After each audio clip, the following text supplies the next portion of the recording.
കുപ്പി ഒരു 1/4 ഭാഗം ഇതേപോലെ ഒന്ന് മുറിച്ച് എടുക്കുക.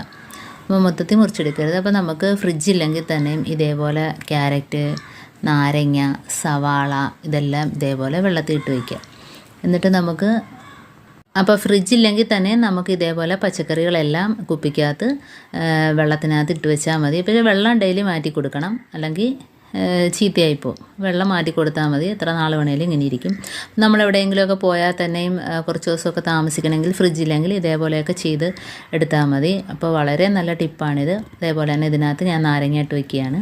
നാരങ്ങയൊക്കെ പുറത്ത് കിടന്നാൽ വാടിപ്പോവും. ഫ്രിഡ്ജിൽ കിടന്നാൽ തന്നെയും കുറേ നാളാകുമ്പോഴത്തേനും വാടിയൊക്കെ പോവും. അപ്പോൾ ഇതേപോലെയൊക്കെ ചെയ്ത് കൊടുത്താൽ എത്ര ദിവസം വേണേലും ഇരിക്കും. പിന്നെ വെള്ളം ഒന്ന് മാറ്റി കൊടുക്കണം. അതേപോലെ തേങ്ങ ചിരണ്ടി എടുക്കാൻ ബുദ്ധിമുട്ടുള്ളവർ ഇതേപോലെ ഒന്ന് ഇളക്കിയെടുത്തിട്ട് നമുക്ക് മിക്സിക്കകത്ത് പൊടിച്ചിട്ട് കറി വെക്കുകയൊക്കെ ചെയ്യാം.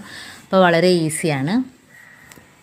അതല്ല, ഇത് നമുക്ക് ഫ്രിഡ്ജില്ലാതെ തന്നെ വെള്ളത്തിനകത്തോട്ട് കുപ്പിയിൽ ഇതേപോലെ ഇട്ട് വയ്ക്കാം. അപ്പം ഇതേപോലെ ഡെയിലി വെള്ളം മാറ്റി കൊടുത്താൽ മതി. എത്ര ദിവസം വേണേലും കേടാകാതെ ഇരിക്കുകയും ചെയ്യും. ഇനി നമ്മൾ വെളുത്തുള്ളിയൊക്കെ ചതച്ച മറ്റേ കല്ലുണ്ടല്ലോ, ഇടികല്ല്, അപ്പോൾ അതിനകത്ത് നമുക്ക് അടച്ച് വെക്കാൻ ഒരു പാത്രം കൊണ്ട് പല്ലിയും പാറ്റൊന്നും കയറാതിരിക്കാൻ വേണ്ടി ഒരു പാത്രം വെച്ച് ഇതേപോലെ അടച്ചാൽ മതി. അപ്പോൾ അത് വൃത്തിയായിട്ടിരിക്കുകയും ചെയ്യും. ഇനിയിപ്പോൾ അടുത്ത ടിപ്പെന്ന് പറഞ്ഞാൽ കറിവേപ്പില. അത് നമുക്ക് ഇതേപോലെ വെള്ളത്തിയിട്ട് സൂക്ഷിക്കാവുന്നതാണ്. വെള്ളത്തിൽ കുറച്ച് ദിവസമൊക്കെ കഴിയുമ്പോൾ ഇതേപോലെ വാടിയൊക്കെ പോവും. അപ്പോൾ ഇതേപോലെ വെള്ളത്തിൽ ഇട്ട് വെച്ചാൽ നല്ലതാണ്. അപ്പോൾ ചുവട്ടിലുള്ള ആ ഇലകളൊക്കെ ഒന്ന് പിച്ചിക്കളയണം, അതല്ലെങ്കിൽ ആ വെള്ളത്തിൽ കിടന്ന് അഴുകും. അപ്പോൾ ഇതേപോലെ കുപ്പി 1/4 ഭാഗം മുറിച്ചിട്ട് അതിനകത്ത് വെള്ളം ഒഴിച്ച് കൊടുക്കുക. അപ്പോൾ ഇത് അടച്ച് വെക്കാനാണ് ഇങ്ങനെ ബാക്കി ഭാഗം മുറിച്ച് മാറ്റാത്തത്. അപ്പോൾ നമുക്ക് പല്ലിയും പാറ്റ ഒന്നും നക്കാതെ തന്നെ നമുക്ക് കറിവേപ്പില എടുക്കുകയും ചെയ്യാം.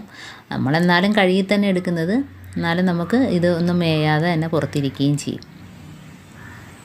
അപ്പോൾ എല്ലാം ഇതേപോലെ അകത്തോട്ടാക്കി കൊടുത്തിട്ട് ഒന്ന് അടച്ച് വെച്ചാൽ മതി.